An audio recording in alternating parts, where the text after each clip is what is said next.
Maybe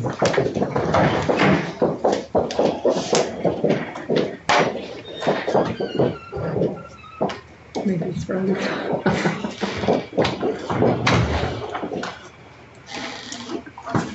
All right, good morning, everyone. Good morning. If this is not your first rodeo with us, you'll notice we're doing a couple of things different. So instead of taking minutes, or in lieu of taking minutes like we have historically, we are videotaping it. And once we are done, we will post the link up this week so that you could rewatch it. We also have it via Skype for anybody who might be logging in from somewhere else. And we have people who are calling in. So I'm going to introduce myself and then ask Jennifer and Jen to introduce themselves. And I'm Christine Sikora. I'm the Vice President of Innovative Workforce Solutions here at CareerSource. And Jen Hale, I'm the Program and Monitoring Manager. Jennifer Campbell, and I'm the CFO. so what I thought we would do first, there are, I don't know what I was going to say. I'm a little nervous because I'm being videotaped, you know.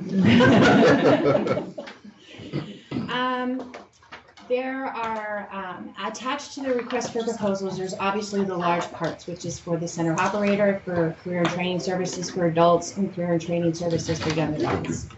We also put in there that we are looking for vendor services for cleaning and for staffing. So what I thought I would do is check to see if there's anybody in the room that is here for either one of those. Because I thought I would go through that first and then you would not have to sit through the next couple hours. Okay.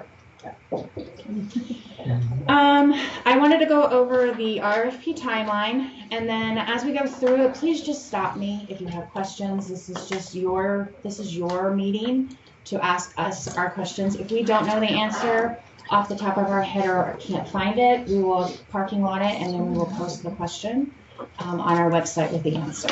Okay. So after today, you guys will be able to submit in writing any questions that you have. Email to me. My address is posted in the RFP.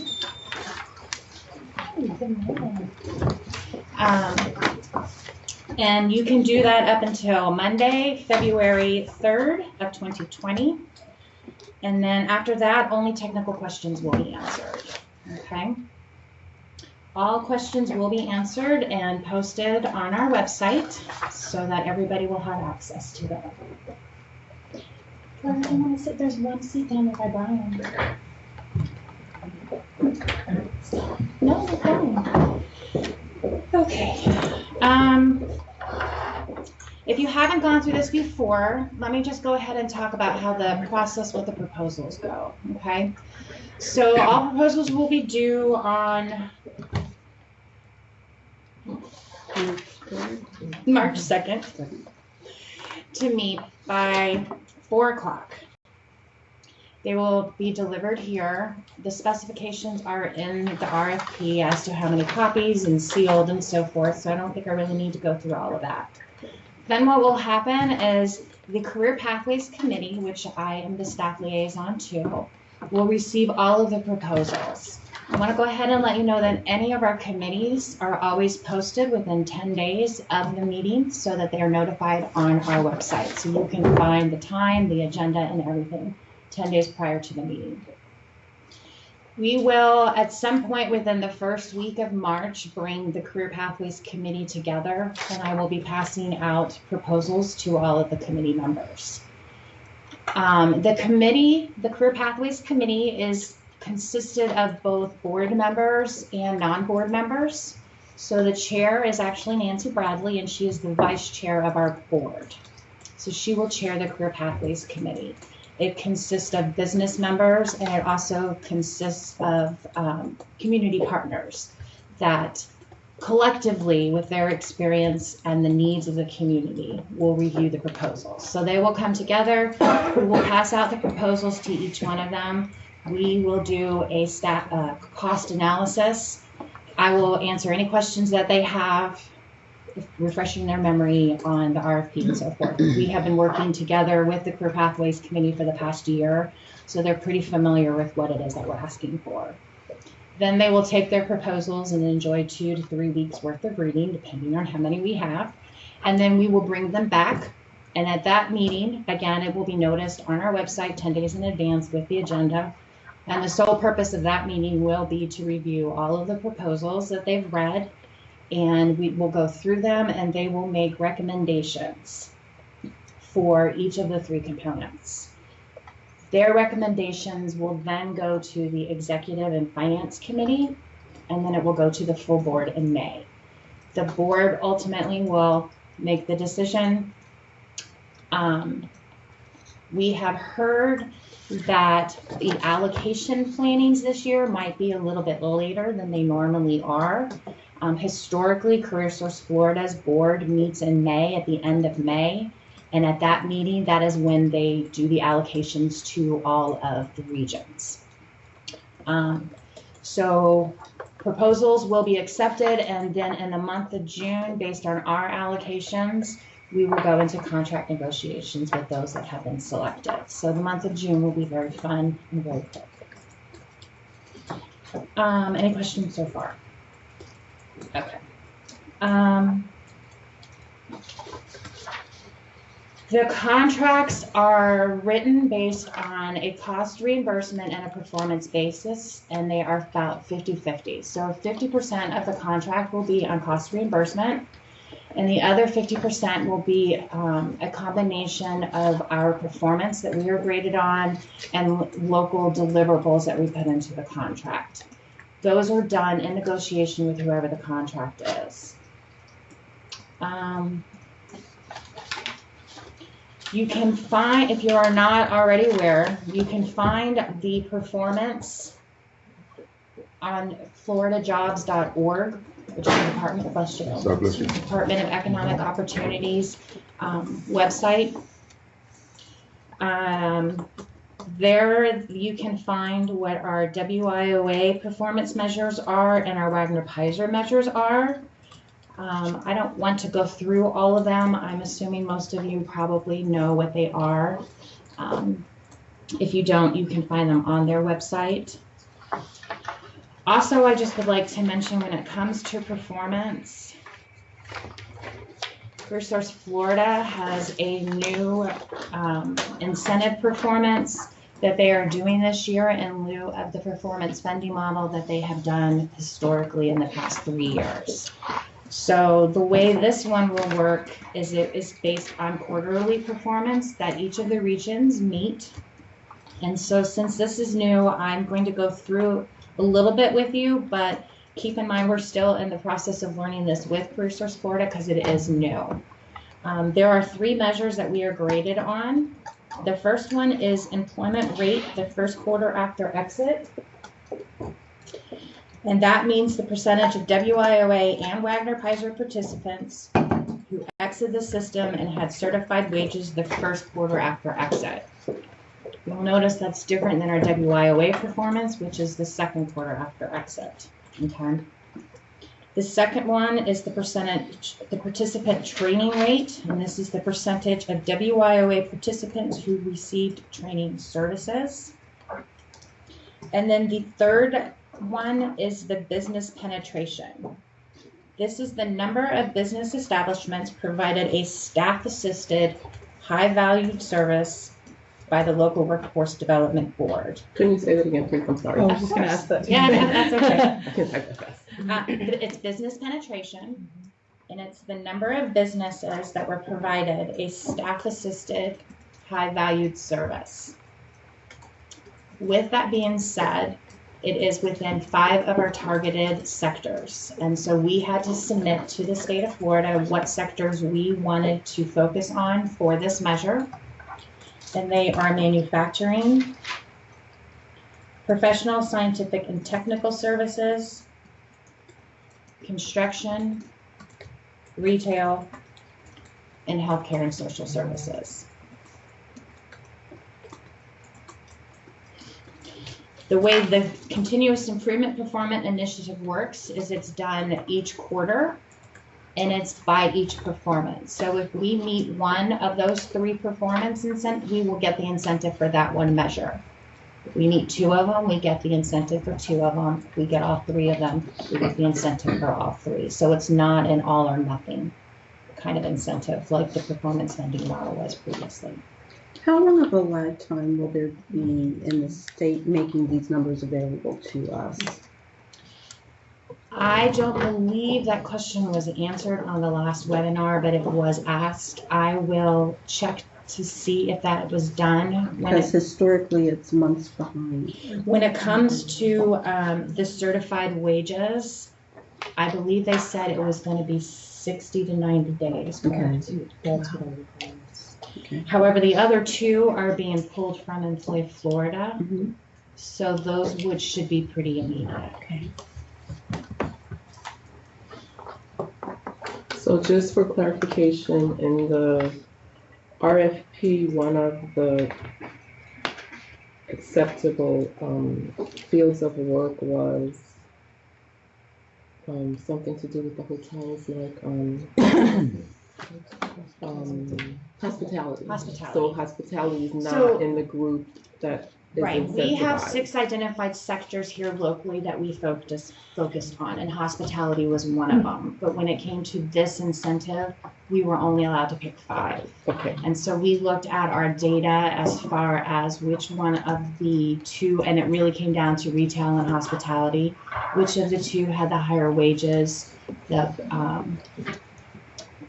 which ones we had served more, and so we selected retail over hospitality. Okay. But hospitality is still one of our identified sectors that we're working with locally. It's just not included in this incentive, if that makes sense. Have they identified a percentage scale for the training rate yet? Like of what that percent performance would be?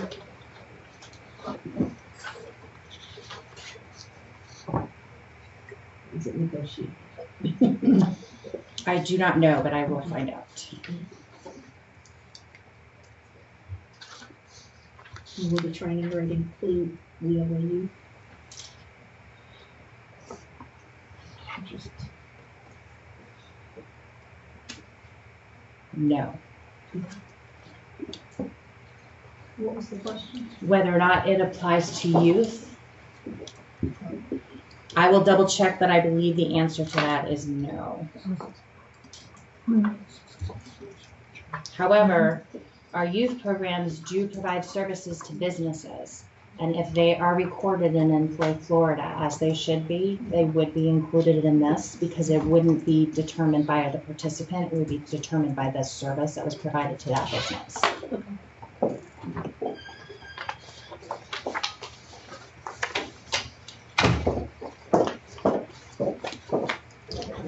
I will look to see if CareerSource Florida has posted the frequently asked questions that they gave to us during the webinar. If it is, I will add the link on the RFP page to help with that.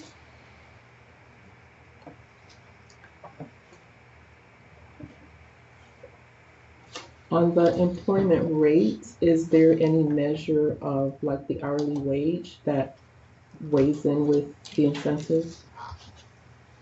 Does it No, it's just the number of participants who exited in the first quarter That who have rec- wages. that have a wage, correct. Thank you. However, for our normal WIOA performance, there is a wage amount Right, that we that's why need I to was meet. asking, So we always want to target that one because we get graded on that every year. And we don't want to not meet a measure 2 years in a row. And what is that number? Our negotiated rate.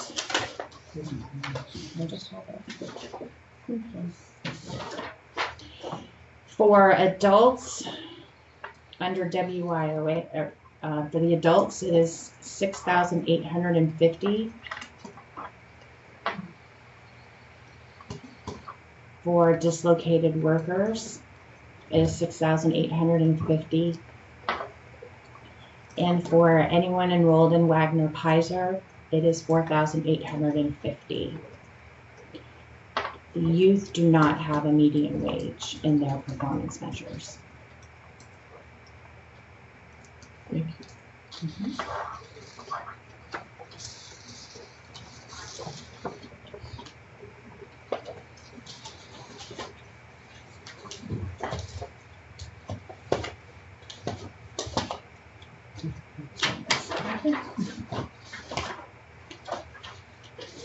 Any other questions so far?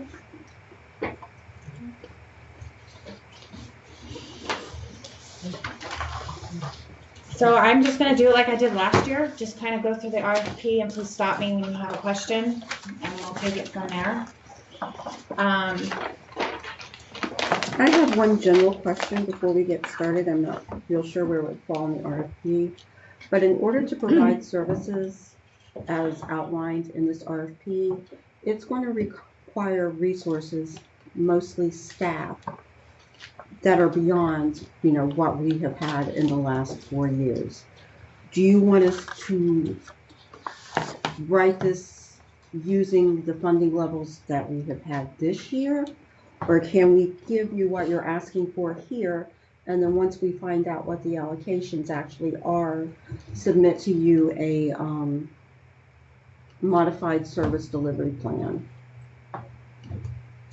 I would say it's kind of a combination of both.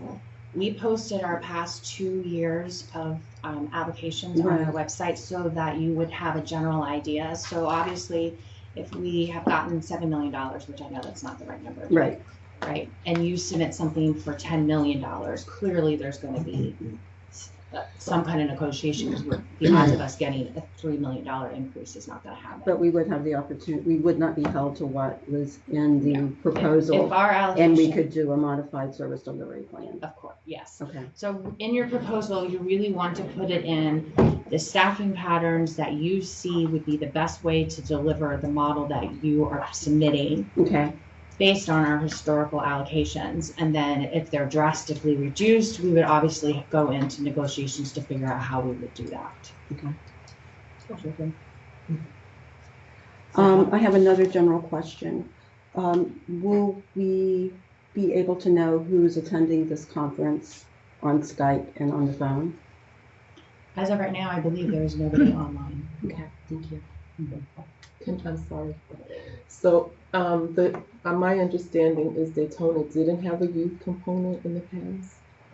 We had a youth provider that was for Daytona Beach specifically. Their contract was not renewed a year ago. So for the young adult program, you can submit a proposal for just Flagler County, just Volusia County, or just a specific area. If it was just for Daytona Beach, you could do that as well. So does the funding allocation that's been posted for the past 2 years consider a Daytona program? It can. What happened is a lot of the youth that were in Daytona were picked up by the youth providers that had sites in New Smyrna Beach or Orange City or Daytona.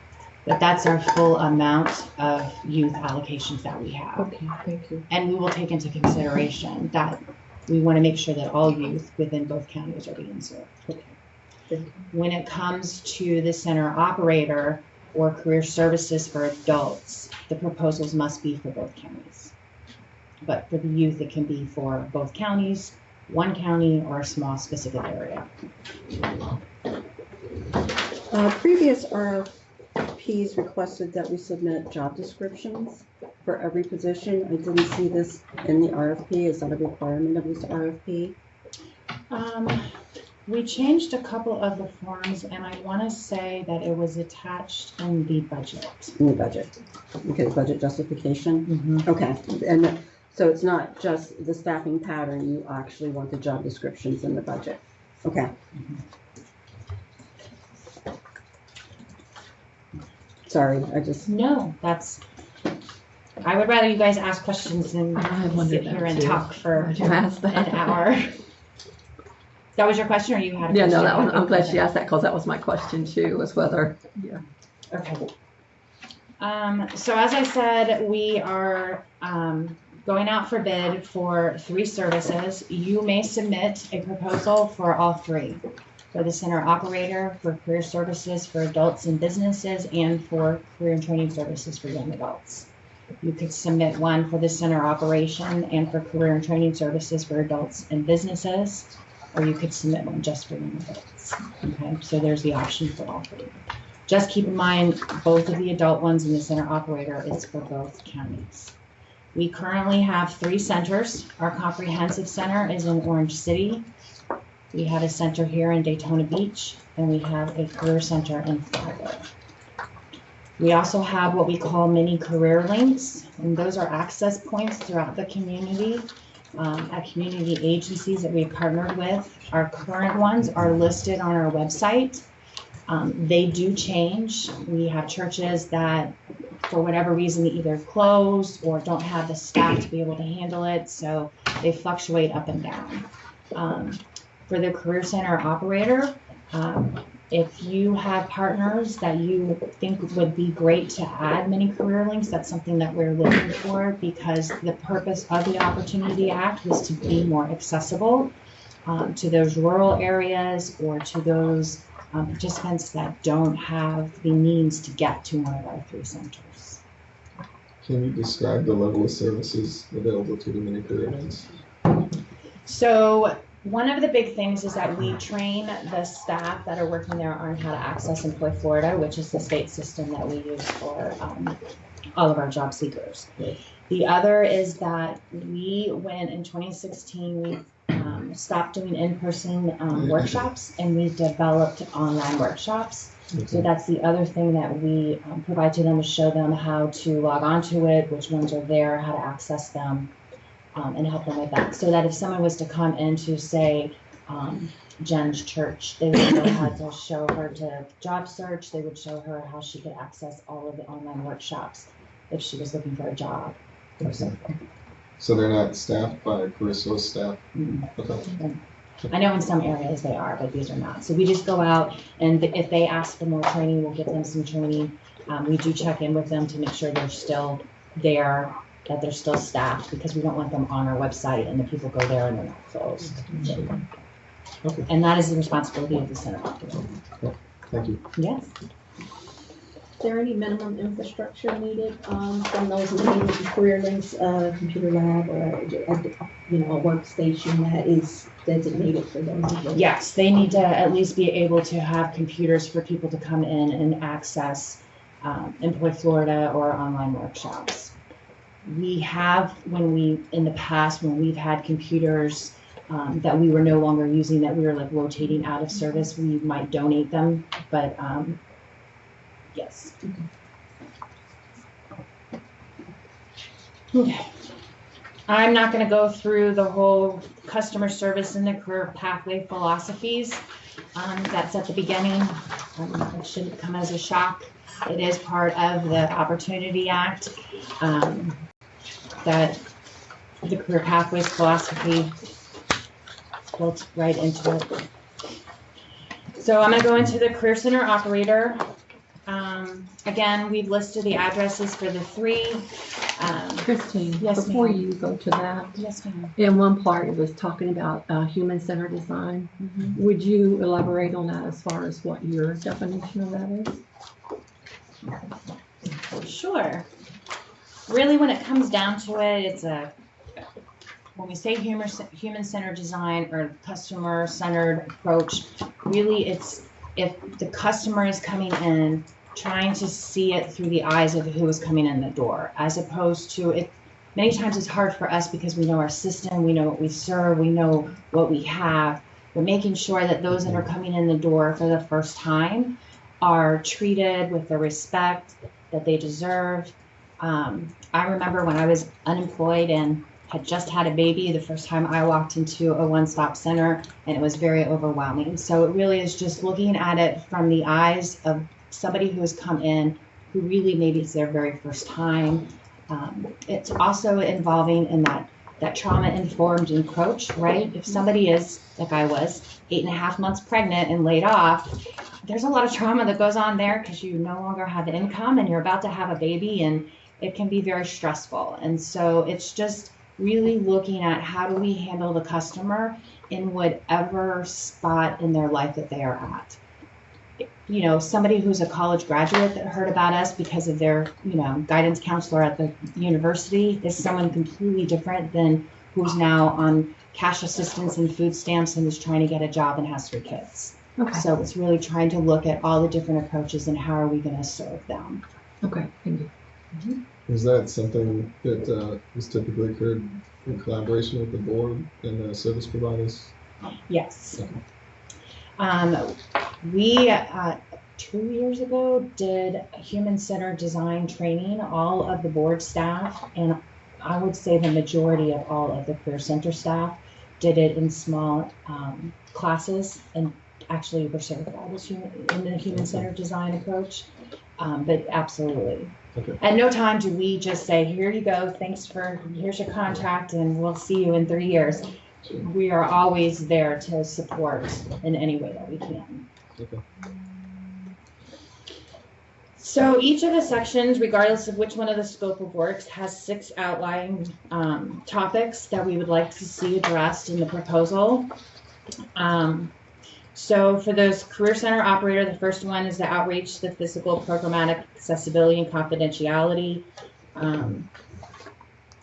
Unless you have specific questions about any one of those, this is the section where we talked about the many career links. The outreach, when it comes to outreach, that is done alongside with the board staff. We have a staff who is our graphic designer and designs all of our outreach material to ensure that we meet the branding standards for CareerSource, because we must. So we will work alongside whoever the Career Center operator is, and whatever needs that they feel for whatever the outreach is, we will help with that design and so forth. So we don't expect that to be all on the operator, but we will be looking for guidance from them as to the populations that they want to outreach. Any questions on the question? Could you provide a little information on G? Partnership with CareerSource FE will be utilized to identify technology and occupancy needs to ensure customers have professional, efficient, and effective environments. So this comes down to, as a center operator, and it kind of goes into number 3. Okay. The center operator is responsible for the staffing of the Career Center. Okay. And it's mentioned, I want to say under number 3 as well, so Okay. I'll combine the 2 together. Okay. The Career Center operator is the functional supervisor of all staff within the Career Center, regardless of who they work for. So that would include all of our Department of Economic Opportunity staff that would work in the career zone, the vet staff, if there is a separate contractor for the career and training and business services, they will be responsible for the staffing pattern. So if there is a job fair, it'll be the center operator's responsibility to make sure that if a job fair is on a specific day, that there's going to be enough staff there to deal with it. So G really talks about how are you going to track that. Okay. And if you're using some type of technology or a way that you're going to be tracking the staffing patterns as people come in. Okay. Any other questions on number 1?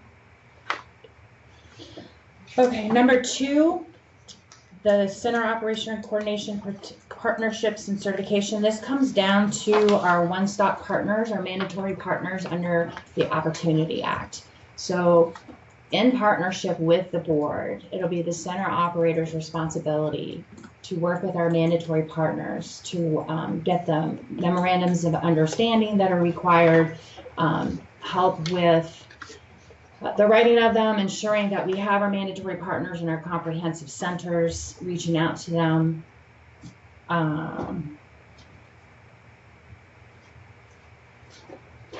Let's see. Part of this also goes to the accessibility. And so, like I said, we created online workshops, but we'll be looking to the Career Center operator to work with us on whether or not suddenly we need a new workshop for a specific topic. What is it that we need? Maybe we're suddenly getting a bunch of high school students in there and our resume writing is really geared towards professionals. So then they would work with us on the content and we would help design that one.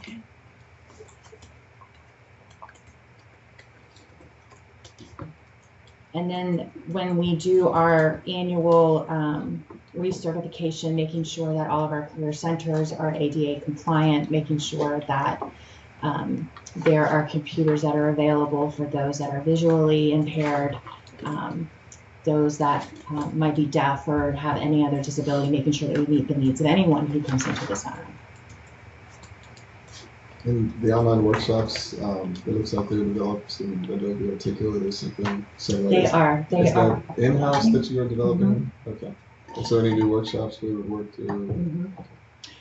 Really what we look towards our contractors in the centers is to be the subject matter experts on the content. You guys are the ones who are there every day working with the people who are coming in the door.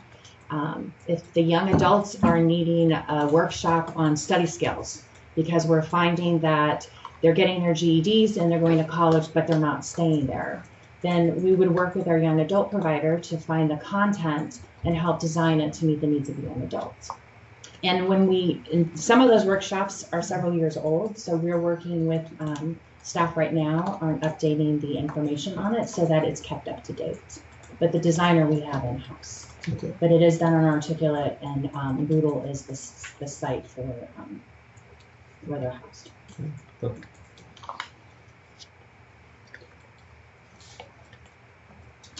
Any questions on number 2?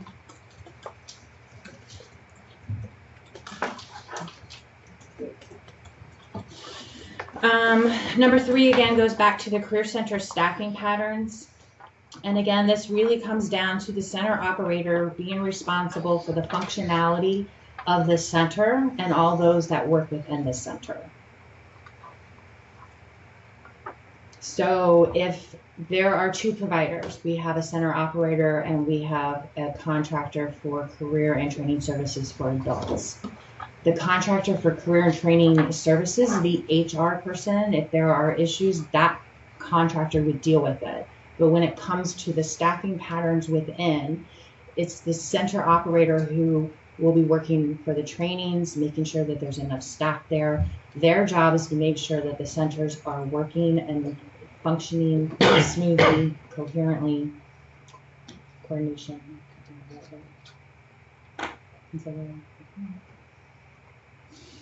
The other thing under the center operator is that the telephone operator we have currently is under the center operator, as well as the staff who do the online chat. So on our website during 8 to 4, we have staff available for anybody who's on our website from wherever they're accessing it, and they can ask questions via the online chat.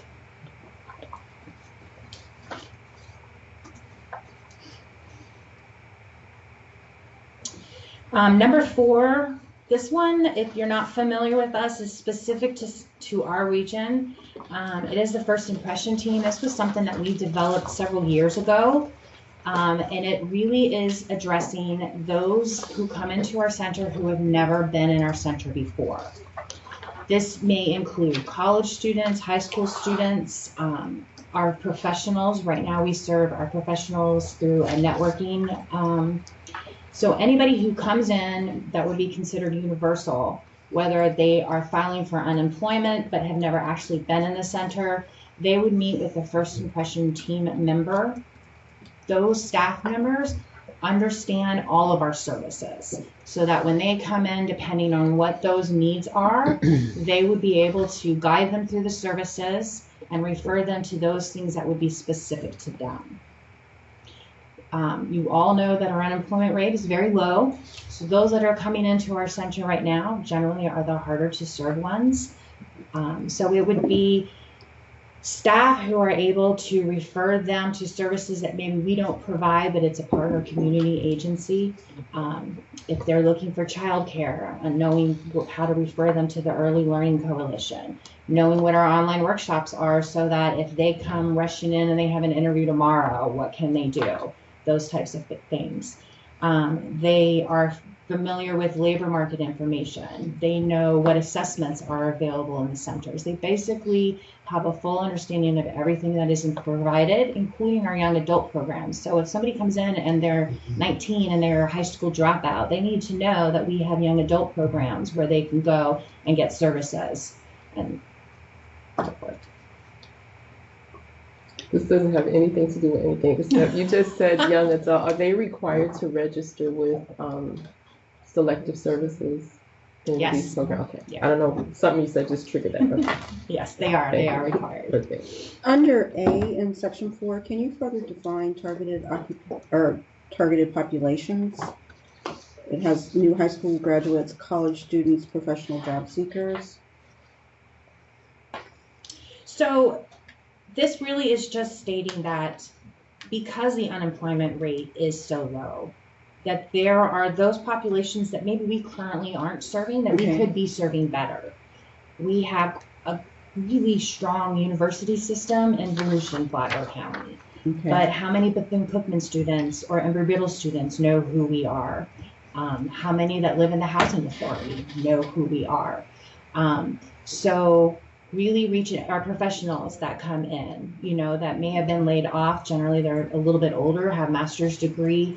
How do they know who we are and what services we can provide them? So it's really looking at having staff who understand all of the array of services that we have, and then are there targeted populations that we should be serving them or not? Okay. And for referrals, do you guys use a referral platform in order to connect people in the community, or is it traditional kind of paper referral systems? It's probably a little bit of both, Okay. depending on what the referral is. A lot of times it's just picking up the phone. So if it's somebody who has needs mental health services or substance abuse services, knowing Stuart Marchman is the referral that they need to. If somebody comes in and they need to have a referral to the Early Learning Coalition, maybe we're not doing it very well and would be absolutely open to something that's much more effective. Okay. I'm sure the Early Learning Coalition, we work with them very closely because a lot of ours are getting childcare through them. So we would be completely open to something that would be more effective, much more efficient, take less time. So, we've seen, in several other regions, there's a referral platform that kind of plugs into the system, and you can use it to fire off referrals between agencies. That's why I was curious whether you had anything like that, but it sounds like no right now. Okay. Number 5 is the staff development training. And again, this is going to fall, you'll see in the other 2 scopes of work, it talks about the training of your staff. But when it comes to the professional training, making sure that all of our staff are meeting the required hours with the state, onboarding for new staff, making sure that any new staff that come on are getting fully trained across the board is the responsibility of the center operator. Again, if young adults want to have a training and they like to do it in the career center, they would get with the center operator and coordinate it with her. If she feels that there's training that the young adult providers need to have, she would coordinate that with them as well. But it would be the center operator's responsibility to ensure that all staff have adequate training to provide the high level quality of services within the centers. I'm sorry, I keep asking the question. That's why you're here, not to For- hear me talk. For staff development training, you guys typically had a budget that the center operator worked with? Yes, Okay. Is and there- that would be something that we would work with you guys depending on our allocations. But yes, we have a certain amount that's set aside. The statewide workforce development training that they do in Orlando every year. We put aside money for that. So there is money that's set aside that goes into the center operator's budget that they are responsible for. But yes, that's part of the budget that will be worked out with you. Okay.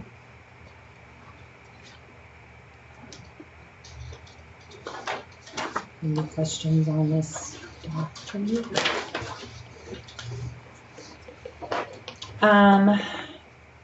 The other part of it under the staff training is, as you know, the Florida Department of Economic Opportunity does their annual statewide monitoring of us every year. The liaison to the monitors, the state monitors, when they come out, as Jen gets that wonderful job. And then we will work with the center operator with our corrective action plan on anything that is addressed in the monitoring issues, and would work with the center operator on any training that will need to be provided. So we aren't going to write a corrective action plan submitted to the state without any conversation with the center operator, because the center operator is the one who's going to have to implement it, make sure it happens. So it's a coordination between board staff and the center operator. I'd like also to say that the center operator coordinates the training, but it may not be the center operator staff that does the training, right? So if there are two providers and you are doing a training on the services that are provided for high school dropouts under the age of 21, then you might have one of our youth providers come in and do training and talk to all of the staff so that they know. So they coordinate the training, they ensure the training takes place. They might bring in an outside trainer to come in and do whatever that might be. So just go ahead.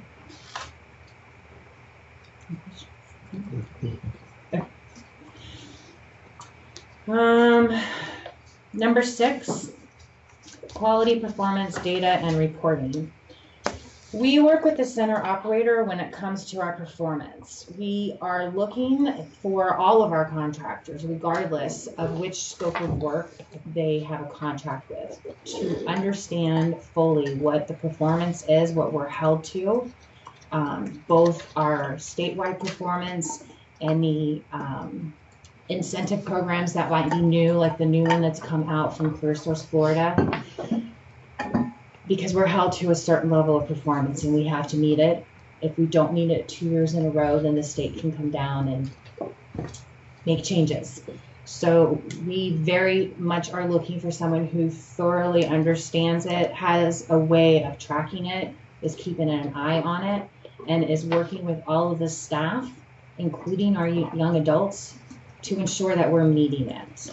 And so if you've got an innovative way of tracking it, now would be the time to put it in.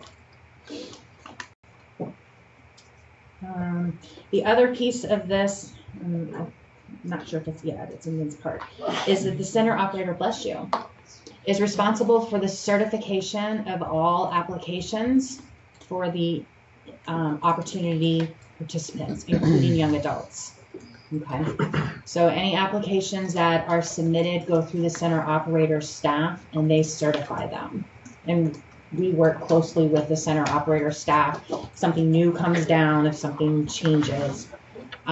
We also have gotten special grants. I think we have 6 right now that we are working with. So if we get any special grants that we've gone after, we will work with the center operator to ensure that the staff know what the eligibility requirements of them are. So not this year, thankfully, but the past 3 years, we have gotten a National Dislocated Emergency Grant because of the hurricanes, which require, I know, we didn't get one this year, which requires certain eligibility requirements. So we would work with the center operator for that.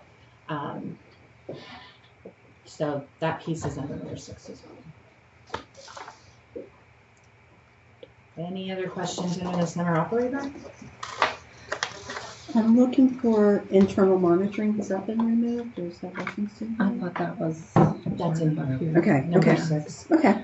Christine. Yes, ma'am. When you're talking about the like special grants that come in and eligibility, How soon would that take place? I mean, once the, like NFA comes out, how soon after that comes out would the center operator be responsible for making sure that staff know what the eligibility requirements are? Moving forward, based on past experience, I'm going to say while we're in the process of writing it. Okay. Thank you. We've juggled quite a few grants, and I know we've had staff that have been a little confused. And so while we are always looking for additional funding, because the lower the unemployment rate, the lower our funding is. And we all know that that's how it works. So we will continue to keep looking for special grants, but we are going to work with whoever our contractors are from the beginning. So if I'm going to write an apprenticeship grant, a pre-apprenticeship grant for young adults in construction, I'm going to have a conversation with my young adult providers saying, hey, this is what I'm thinking about going after. Historically, we have had young adult contractors who said, hey, we want to go after this grant. What can we do to help? Because certainly that's fantastic. I know that Henkels and McCoy, when we had contracts with them, had youth build grants. We didn't get one, but if they were to come and say, hey, we want to model after what we've done in Citrus Levy Marion, and we want to go after a youth build grant again, we're going to do whatever we can to support it and make sure that if any of the other contractors are involved in it, my goal is moving forward, we do it a little bit better than we have historically. Thank you. Did I answer your question? Yes, you did. I have a question for customer satisfaction. What are you currently using for customer satisfaction? Are you using Net Promoter or any other tools? We're using SurveyMonkey. Okay. So for the adults that come through any of our career centers or online workshops or through our website, they use a SurveyMonkey. The center operator is the one who has asked the questions. We change it. It's part of the performance within the contracts. So the SurveyMonkey access is through the board staff, but the questions we've really worked with the center operator on. Then for our young adults, because it's a completely different population, we work with our young adults on the questions that go into that one, and that's SurveyMonkey as well. However, we're completely open if you think that there is a better way. But what we want to do, regardless if it's an adult or a young adult, is we want to gauge how well we're doing by asking them.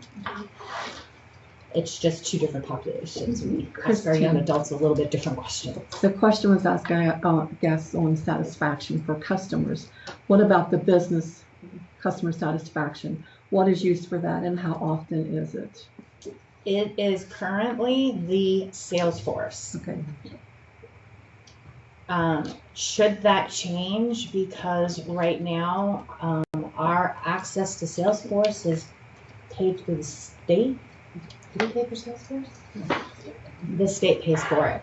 If that changes, then we will look for a different way to survey our businesses. Because again, they're a huge customer for us.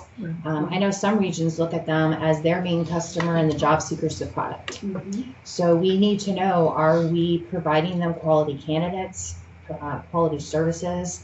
If it comes with on-the-job training, career fairs, whatever that might be. But currently it's Salesforce through the state. And how often does that come out? Is it like quarterly, monthly? It's every day. We poll for the board quarterly what the customer satisfaction is for both young adults and for businesses and adults. Business penetration piece being in the incentive. What you mentioned, high value services. Can you define what that means? That's why, Shonda, I'm going to be looking to see if the frequently asked questions is on there, because it's about 3 pages long. They do have specific activities that they deem important quality. So I will look and see, because they're broken down. They're all the ones in Florida. So I will look and see if CareerSource Florida has that link out to their frequently asked questions, because I know that it's in there. Okay, thank you. And for Salesforce, are you guys fully utilizing that as a CRM or just for the survey questions? Mostly for the survey questions, but to see it utilized as it's intended, it definitely has quite a bit of capabilities for a CRM. Where are the questions? I'm sorry? The questions, like where are they? That the businesses The, get? the customers. They are on our SurveyMonkey link. If you were to, and I can post a link, but if you were to go to our website, you can see where it asks you if you want to take the job survey, job seeker survey, and you can click on it and see the questions right there.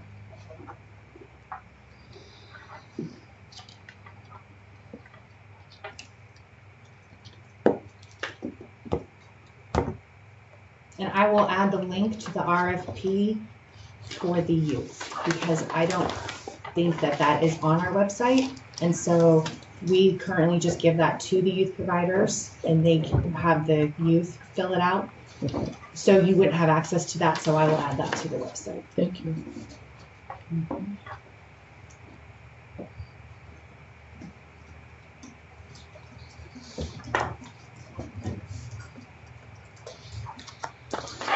Did we answer your internal monitoring question, Dom? Okay.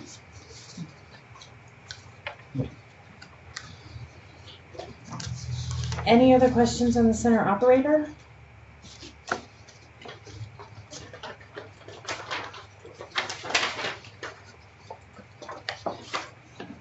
Okay.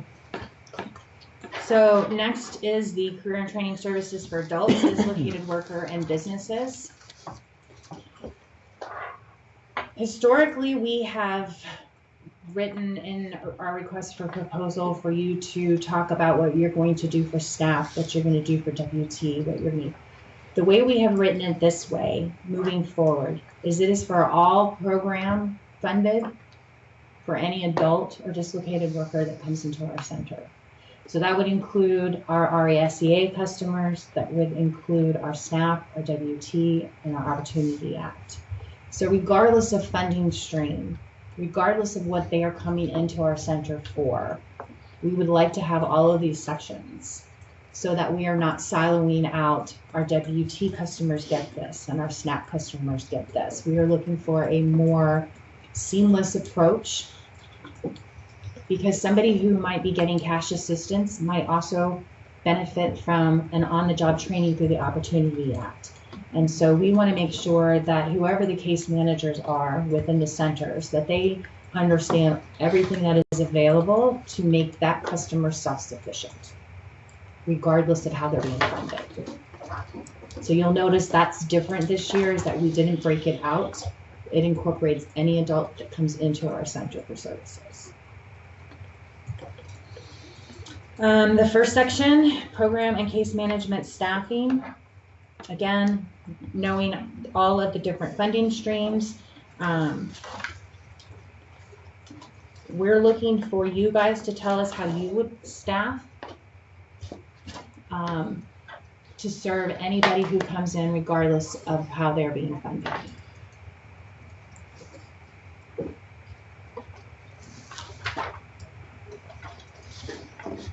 Section 2, again, talks about eligibility, assessment, individualized career plans and services. Again, depending on whether or not they're in WT, SNAP, or Opportunity Act, some type of career plan, some type of assessment has to take place for you to be able to determine what their needs are. There are going to be those that come in that may need other services first before we could truly help them. If they're homeless, then knowing what the organizations are within the community that are going to help them get stable housing so that they can have a steady job. Ultimate goal, obviously, is for everybody to be self-sufficient and in sustainable wages and affordable housing. So section 2, that's really what they're talking about. This is where we talked a little bit about the trauma-informed care, because again, it's knowing that when people come in, they are generally not in the best spot in their life. Otherwise, they wouldn't have come in. Very few of them are happy to come in. We do get those that come in, they're nursing students and they found out we're going to help them with some of their training. But for the most part, people who come into our career centers are not happy to be there. So it's really looking at the staff. How are you going to have those staff handle those situations and not take it home with them? That's another thing. How are you going to take care of your staff? It's exhausting working with unhappy people all day long. So it's really also the trauma-informed care of your staff as well.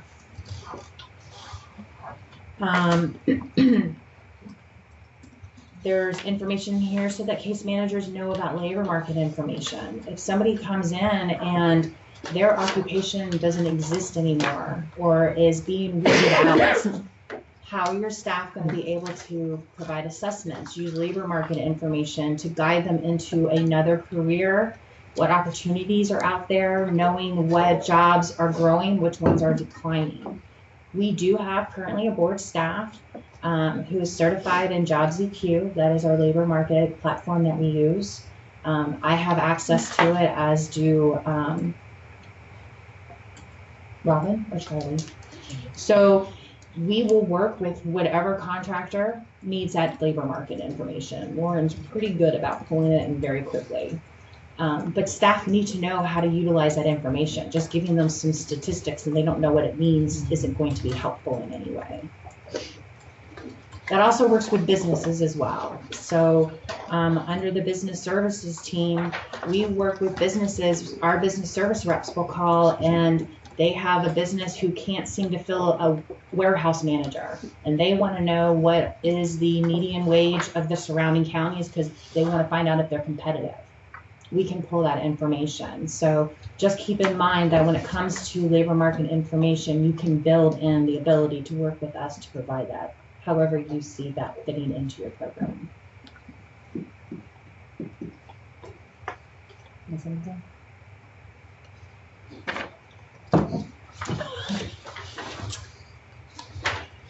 Section 3 talks about educational training and the work-based learning activities.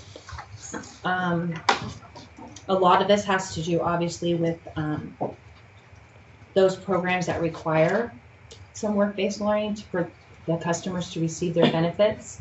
It is the responsibility of this scope of work for this contractor to work with businesses and the community agencies to have the worksite agreements in place, to monitor those work sites, to make sure that customers are in fact doing what they were supposed to be doing, that they're not doing anything that's disallowed, making sure that a business didn't lay off anybody so that they could get free labor, those kinds of things. So that's all part of this section.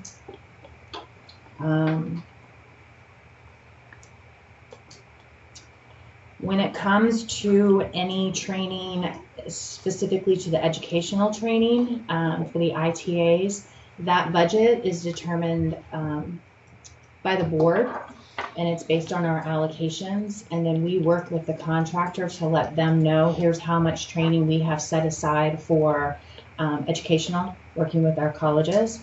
Here's how much we have set aside for business training, for on-the-job training and CT training. We are looking at the contractor to tell us how they are going to manage that so that we don't underspend or over-obligate and run out of money, say February, and then spend 6 months telling customers or businesses that we don't have training dollars. For the subsidized work experience, we typically route that to a staffing agency. Is that something you all procure at the board level, or would you expect us to procure it? I would expect you to procure. Same thing for the young adults. Okay.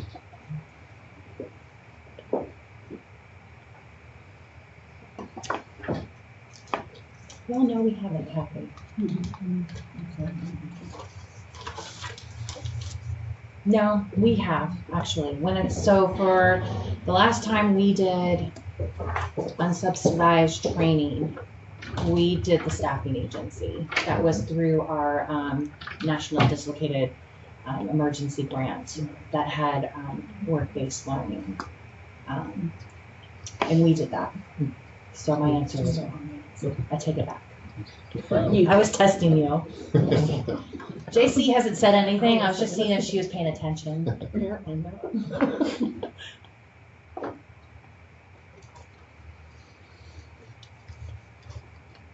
Section 4 is about business services.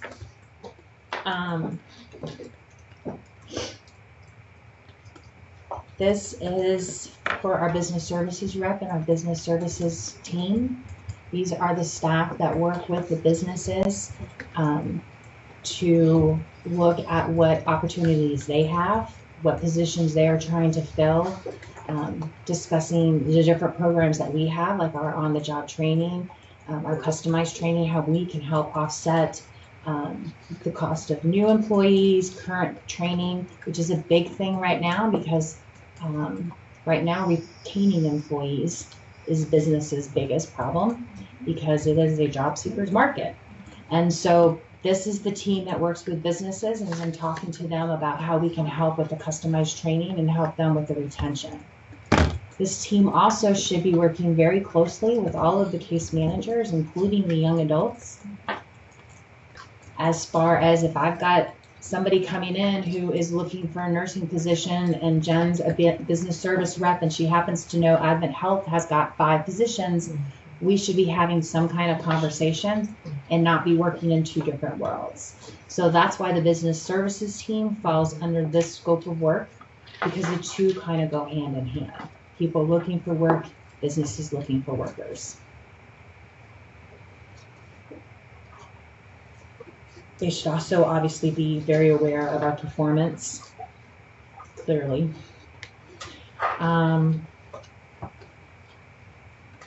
Is there a business services counterpart at the board level? Sometimes there'll be a team that's dedicated to that. No, we do not do any direct services. However, as board staff, we do sit on economic development teams. So Robin, our CEO, serves our team Volusia. She works with the Flagler economic development.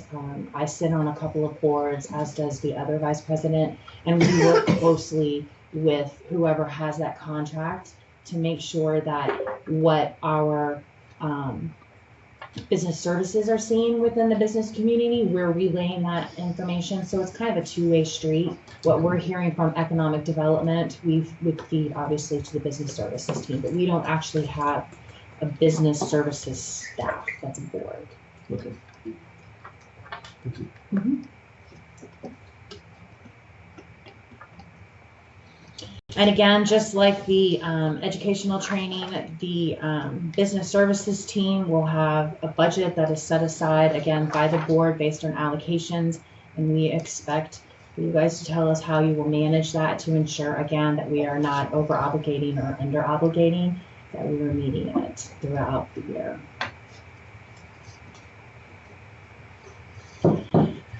5 is on data entry and case files.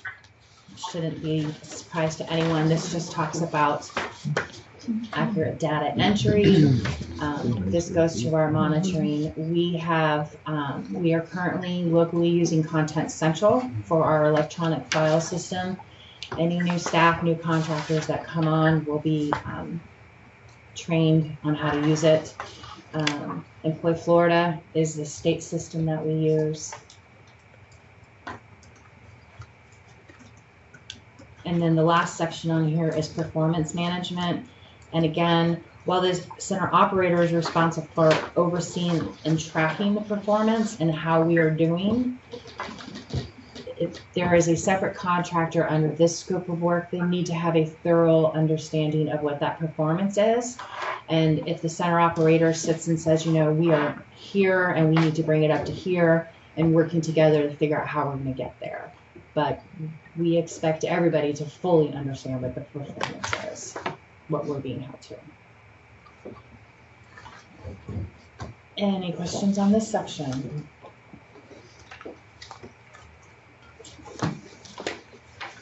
Okay. Your turn. No? They don't want to hear me talk anymore. You're doing so well. You're doing okay. Sure. You tell, I'm gonna put some things in that are wrong. Yeah. Okay, the next one is the scope of work for young adults. We locally at the board decided several years ago that we serve 100% high school dropouts. So while the Opportunity Act changed for a lot of regions to that 70% that hit them pretty hard, to serve out-of-school youth, for us, it really was not that big of an issue because we serve 100% high school dropouts. We have a current local performance that is in the young adult contracts that states 60%, 70, Max says it, we should say it. 60 sounds good. 70% of the young adults that are served when they are closed must have their GED or a high school equivalent. And basically that is because a young adult who does not have a high school diploma can get a minimum wage job, and can get a credential, but if they don't have a diploma, the career path is pretty stunted from the beginning. And so that really is our mission, is to get them that high school diploma or GED. And while our contractors have grumbled, they have done a great job. And I think anybody would agree that should be the mission. So this section is about our young adults. Again, you can submit a proposal for just Flagler, all of Volusia, or a section of Volusia. It could be Daytona Beach, it could be Edgewater, it could be Bunnell, it could be Matanzas area. So it doesn't have to be for a whole area. Okay. The first one again is outreach, programmatic accessibility, eligibility, and assessment.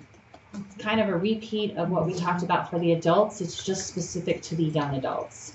So outreach for our high school dropouts is going to be completely different than, say, the film Cookman students. It is hard to find them. It is hard to keep them. And so... You just have to go to the bait shops, no? Until they stop having those, and then what are we going to do? I don't know. I would say probably the biggest right now is word of mouth. You know, when you've got your high school dropouts, yeah, not my Instagram page, but so it is keeping up. Their social media is completely different than those that are 35 and older. So I have an 11-year-old and I'm still trying to figure out what all these new things are. So this section, again, we do design our stuff in-house. We will work with whatever the youth providers feel is the best way to meet the needs and the outreach of the young adults that we are serving. It is a hard population, and we recognize that completely. Do you all manage the social media campaigns, or is that pushed down to the providers? The providers do. Our current providers both have social media presence, and I would say that's probably how they find a lot of them. I know RTS up in Flagler uses their social media to reach a lot of the kids. There are also incentives that are built into the young adult contracts for benchmarks. If you feed them and pay them, they will come. It's generally what I say. Oh, so you're allowed to use money for food? With HUD, we can't spend like a dime on food, and so to hear that you can buy a cookie even is. Usually our youth providers pay for that on their own through other means, but the incentives are built into the current contracts to help incentivize certain benchmarks, because it takes a lot to get a young adult who is a high school dropout to the point where they not only have their GED, but they have a job and a vision of where they want to go, and they're baby steps. And so if you pay them, they'll keep taking the baby steps. But there are also those that as soon as they get that first check, you never see them again. So we recognize it's a very hard population to serve. Speaking of first check, is there any requirement for drug testing? To be in the program? No. However, for job seeking. What I will say is this, is that because WIOA requires that 20% of the funds are expended on paid work experience, there are going to be those businesses that if they require their current employees to be drug tested, then yes. However, if I have a business and I'm going to hire you and I'm not going to drug test you, but Jen wants me to take on a 16-year-old and I'm going to drug test that one, that's discrimination. Right. So only if they would do it for any Everybody. of their employees. We had youth bill before, and the very first check that they got was. And we have that here too. Some of our youth providers, they don't put them into the work experience until they've met, either they've already gotten their GED or they've passed 2 of the 4 sections, because what happens is as soon as they start going and getting that check, they don't come to class and get their GED. And that's also a performance. So it's a balance of knowing where they're at in their path. But you'll have some that come in and are single parents and they really need to get that money coming in so that they can focus on studying. So it's just, every youth is different, and we recognize that. Just like a WT customer is not going to be the same as a nursing student who wants help with scholarship. So it's going to be prescriptive. Did I miss anything?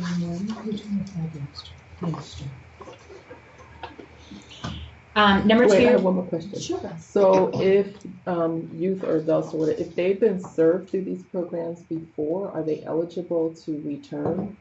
And how many times can that happen? Like, let's say they were being served and they just disappeared for whatever reason and they show up again. Are they eligible to be in a program again? So the answer is yes. But the question would then come on you as to, if I came into your program and you enrolled me and I earned $100 because I passed the first 2 sections of the GED and then I disappear and I come back a year later, it's going to be based on whether or not you feel I am here because I really want to finish getting my Because it impacts GED, performance. or I really want just another $100 and I know you're going to give it to me. So while yes, they can be served again, it's really going to be on the youth providers to decide whether or not that youth is really, because let's be honest, if I'm 17 and I come in and I get my check and I'm out and I come back and I'm 19, now I have a kid, my priorities might be different. Yeah. So it's really going to be based on the assessments that you guys provide, that initial conversation with any youth before you enroll them. But keep in mind as well that the first time you enrolled them, they counted towards our local performance and they weren't successful. Right. So if you re-enroll them, they're going to count towards our performance again. So, but it's happened, and we've had kids that have left and have come back, and they've done great. Do they need to be out of follow-up services? Should they be out of that prior program's follow-up services, or they could be open and follow up and re-engage in another program? Yeah, they can be re-engaged. I want to say it's in here at some point, and I'm not sure, so if I go out of order, I apologize. Keep in mind that anybody who is 18 or older is also eligible for adult services. So this is really where we're looking at. Co-enrolled, right? Yes. This is where we're really looking at our young adults programs working with our adult services. But what that means is that if I have an 18-year-old that I've enrolled in our young adult program, they count towards our youth performance. If you co-enroll them into adult services, they now are counting on 2 performance levels. So you're double gambling. That could be a good thing, that could be a bad thing. Yeah. But, and then it would also be a conversation with whoever the adult contractor is, because they are responsible for their training budget. And so if you're co-enrolling an 18-year-old, it's going to be because of a training that you're going to be wanting. There wouldn't be any other reason why. So that conversation would be a cross conversation. The other thing, and I don't remember what section it is keep in mind that anybody over the age of 18, they might be in our career centers because they are on cash assistance or they're receiving food stamps. Bless you. So it works both ways. If I am a case manager in a career center and Jen comes in because I'm working with her because she's a SNAP participant and she also happens to be enrolled at Eckerd Youth Program, I should be, as a case manager, recognizing that because Jen hasn't been in for a month. I can't find her. If I know that she's over at the youth program, I should be calling over there and saying, hey, where's Jen? I can't find her. So there are those crossovers that are happening there as well. There's also, we want to make sure that they're not double dipping, right? That they're not getting gas cards from one program and then going, I don't have any money to get to you. I need gas cards. And then, you know, then I'm going to the vape shop, like you said, because I am. So we really want our case managers, regardless of those, to be looking. Now, obviously, if you're working with a 40-year-old participant, they're obviously not in a youth.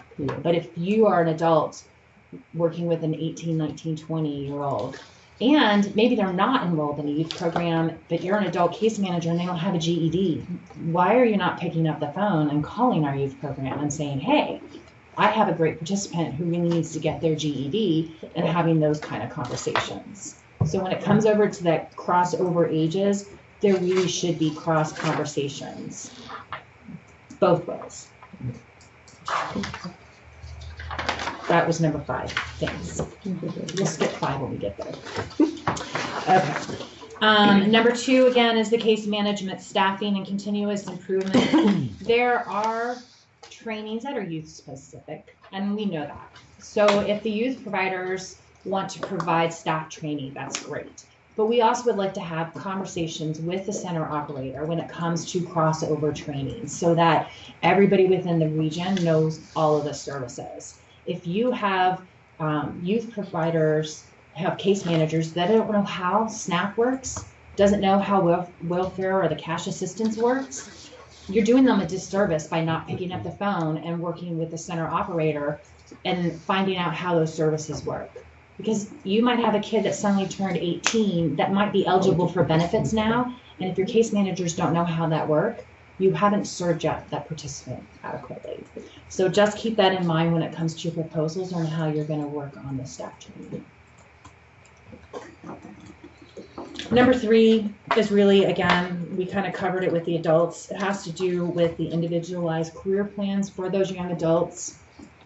WIOA added 4 of the elements. There's now 14. I think it was 10 before.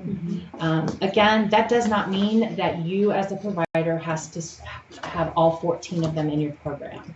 You just need to know where to refer them to get to any of them. Or you may not have a customer who needs all 14 of them. Just making sure that you're aware of them. Because we serve high school dropouts, the individualized career plan should really look at addressing those needs. We really are looking for those who, if the path that their participant is going on is going to be post-secondary education, whether it's a credentialing, whether it's 6 months or a 4-year, whatever, they dropped out of high school, talk to us about how you're going to make sure they're going to be successful when they get to the university or the state college. Because if we don't work with them on study skills, if we don't talk to them about what drop ad is, I was a first-generation college student. I didn't know about drop ad, so my first semester was not so good because I didn't know I could drop classes. I went to a presentation, and when he said it, I was like, aha, if you're a first-generation college student, you may not know what office hours are. And I thought that meant that's when he was in his office and you weren't supposed to bother him. Not that that's where you were supposed to go. So are we preparing those young adults for being successful if their education is going to go further than the GED? And talking to them about careers that don't require 4 years or 2 years. There are a lot of programs out there right now that are on-the-job training. There are apprenticeships, electrical journeyman. There's lots of stuff that are out there that they don't know about. And those conversations, for the most part, are not happening at home. Okay. Number 4, again, our young adults are required, 20% of our funds need to be expended on work experience. This was something that was put into the Opportunity Act in 2016. Are there like authorized or identified work experience locations? No. So that would be up to the providers. I They would work for the housing department. No. So we're looking for you to tell us how that is going to take place. Keep in mind, though, that it's an entire business services team that's working in the Career Center. So we could connect with business You services. absolutely should be connecting with them and talking to them about your participants and keeping them updated on if you've got a phenomenal 20-year-old who just rocked through their GED in a month and is so motivated. That conversation and resume should be given to the business services team while you're also out there. There should definitely be conversations. And that kind of goes back to the use of Salesforce. Right. There's ways to really have cross conversations that go beyond picking up the phone or shooting an email. For the work-based learning agreements, the actual agreement between the employer, does that agreement go between CareerSource and? Yes. So we currently have a worksite agreement that has gone through monitoring twice with the state. So generally what happens is the contractor will get it signed by the business and we'll send it over to Robin, our CEO, and she will sign it and then it will get executed and sent back. But we have that worksite agreement because it's gone through monitoring. Sure. The youth provider contracts are their own record. They are responsible for payment. So whether we have a current contractor, I think actually both contractors, no, Becker, do you guys use a staffing agency for work experience? Mm-hmm. But Flagler County Schools does their payroll. So it's up to you guys to determine how you want to handle that, whether you want to use a staffing agency or whether you do it in-house on payment. But the worksite agreement, yes, is with us. Christine, can you go back to the 20% of the budget? Mm-hmm. Is it the full budget or just, 'cause I thought in past years it was just 20% of a certain portion of the budget. It wasn't the whole entire budget. And you thought you weren't going to talk. It's 20% of the entire budget, the entire allocation. It has to be split on the work experience. So that's where it gets complicated because our WIOA funds are good for 2 years. So the allocation is for 2 years. It also is more than just the amount of money that is paid to the youth. It also counts a certain amount of staff time, whether it's working with the youth, getting them ready for the work experience, whether it's the staff time that is out there monitoring the work sites, whether it's the staff time out there developing the work sites. So that 20% is more than just the payroll piece of it. So we could use a portion of that towards employees, a portion of that towards their paychecks. Okay. Yeah. So that's kind of. That's what's currently being done right now. Yeah. And we will work with whoever the contractor is based on your employees and the amount of time, because JC puts it in and submits it up to the state with formulas that I don't understand them, but I don't think I can adequately describe them. Is there any model about staff to customer ratio that's preferred? That's what your proposal is going to tell me. Okay. And why you feel the That certain is number is adequate. there. Okay.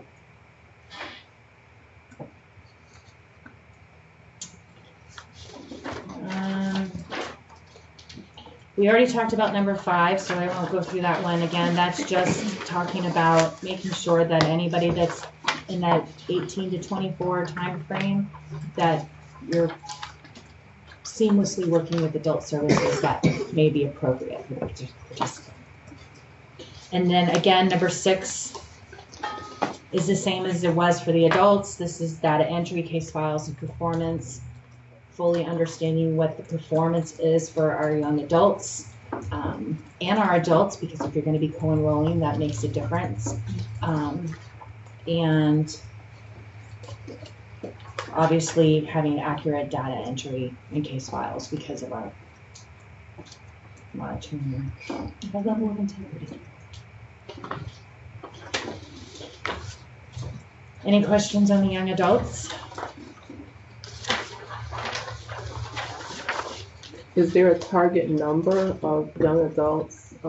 Like, is there any type of incentive or a target for the number of young adults that in a particular area you want to see served? We do not pay for the number of enrollments. We don't, so many years ago, it was part of the contract. It was a pay point on hitting a certain number. The problem with that is then you're trying to hit a number, and it leaves quality out. Right. So last year, I believe it was 207 youth that we served in a 12-month time period between 2 current contractors in the 2-county area, because sometimes it takes longer to serve them. So I don't want a young adult to get pushed through really quickly because you're trying to meet a number. Okay.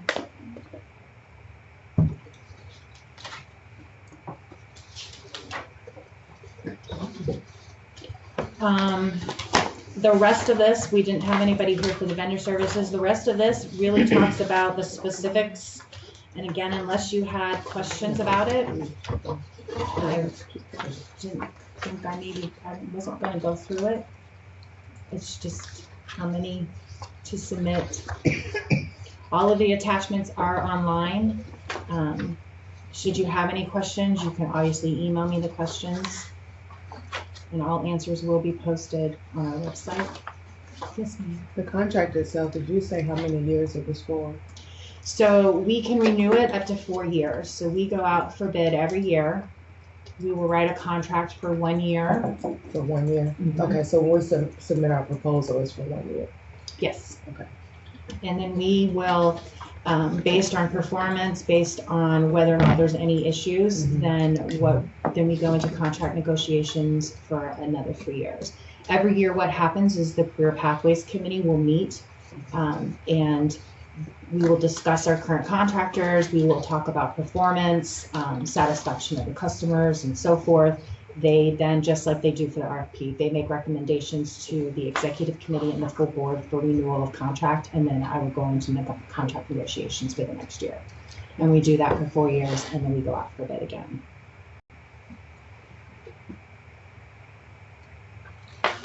So just for clarification on the WIO WT SNAP, do you operate an integrated system where one case manager will serve multiples, or is it currently siloed? That is absolutely up to however you would like to submit your proposals.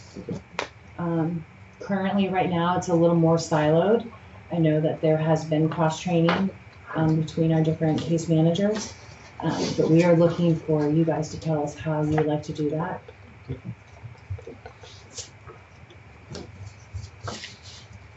Can you give me a little bit better understanding of the cost reimbursement? So I know that you said 50% cost reimbursement and 50% performance deliverable. So when you're looking at that, is that normally done month by month reimbursed? Is it quarterly?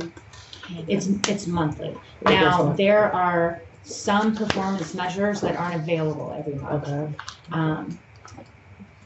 What we have done, you should talk, Jen, you could do this in your sleep. It really depends. It can be, you could submit invoices for reimbursement monthly. You could submit them quarterly. That's. You're gonna get Jennifer. Yes, you do that.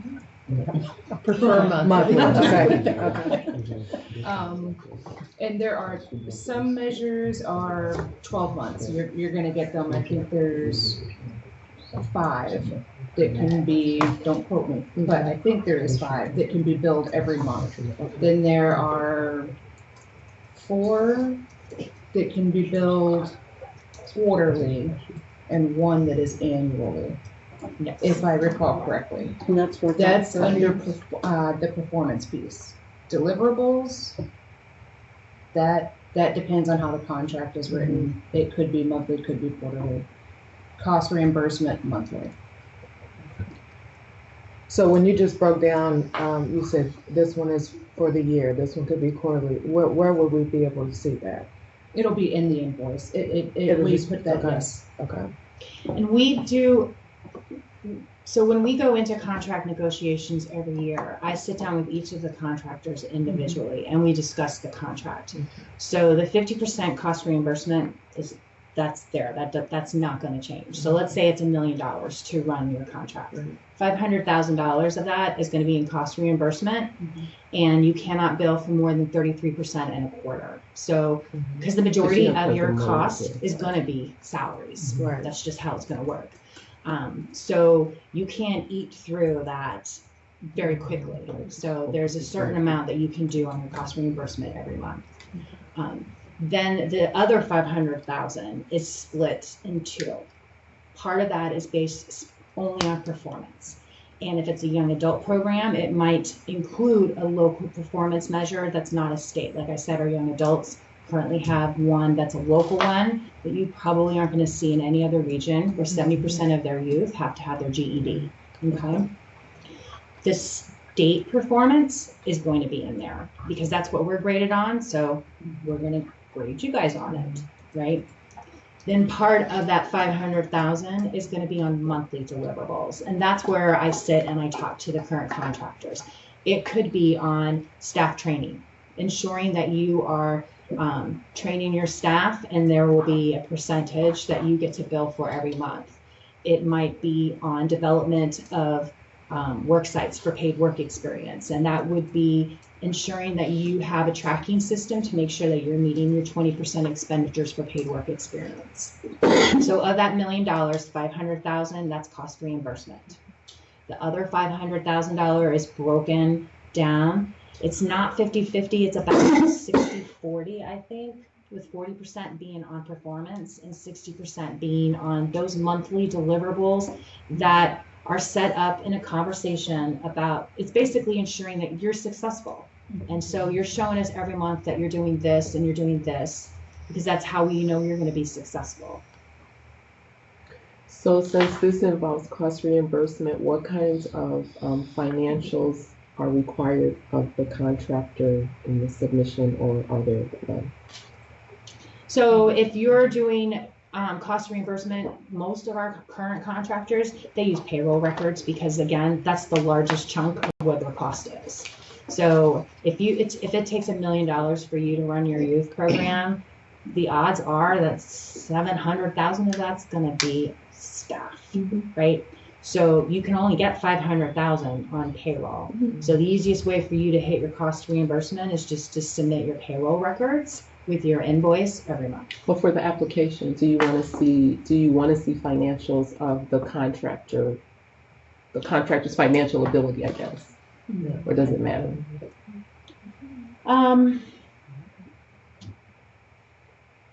Like with a lot of the applications that we submit for whatever, we have to show that we have the financial capacity to administer the program. So do you want to? So you would need to, yes, because if you're going to start on July 1st, you would want to be able to show that you're able to implement on July 1st. Okay, so is that like an audit or what, a financial statement? Either one of those would work.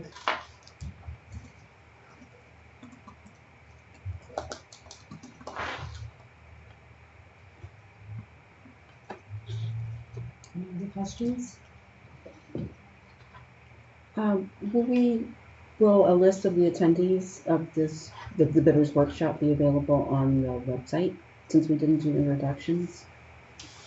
Yeah, there's a sign-in sheet somewhere. Did anybody miss signing in? Narrative. You might have to. It's noted that it should be brief. But are there any A one-page essay, Sean, is not what. I'm not gonna be that. I'm not that good. But is there any page limitation or? There is not a page limitation. One staple I see used to hold it there. Right. So we're really leaving it up to you. I don't want to tell you how many pages you must have or how many pages you have to limit it at. Keep in mind that while there will be no presentations to the committee. So you need to express in that proposal everything you want the committee to know. But if you give them 100-page proposal and you're the 5th proposal that they're reading, you may have lost them. So when we say brief, really just keep Concise. There you go. Maybe that's a better word. I'll write that down for next time. Concise. I need to make a correction on what I said. Ron, I forgot admin is excluded from that. So it's the entire allocation left, less the admin portion. Is there a percentage of the budget or whatever that's like a preferred administrative cap or? As far as within your contract, I think that we said 10% That's is the amount. But the admin I'm talking about is exclusive of your contract. It's the admin fee. But going into every year with our contracts, we work with our youth providers to let them know what that amount is that we need to meet.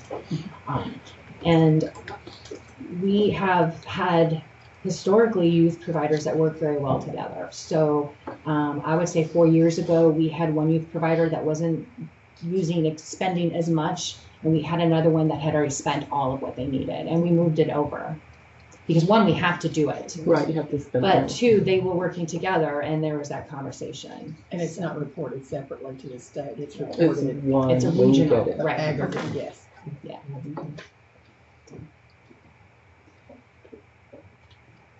Anyone else? So other than like food, are there things that just are not preferred or not allowed? On what to spend money on?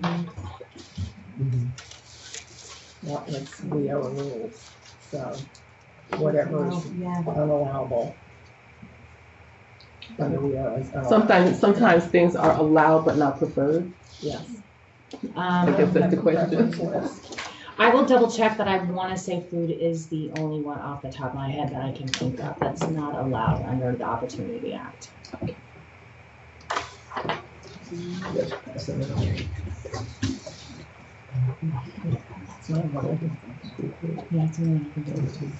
All right. I appreciate you guys coming, and I will end recording. Did